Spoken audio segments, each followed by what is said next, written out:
everyone, for this video, I'm going to show you how to block words on Instagram.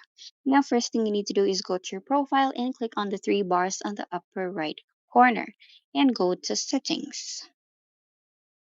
Once you're in the settings page, click privacy. Once you're in the privacy, click on the hidden words.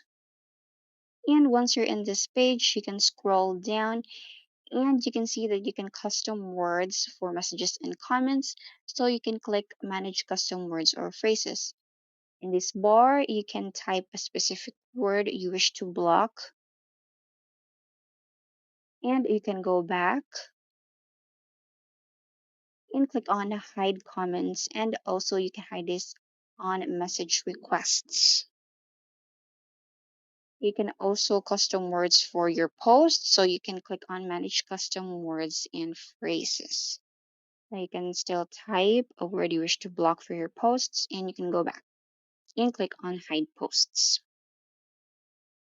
And that's it. That's how you block words on your Instagram account.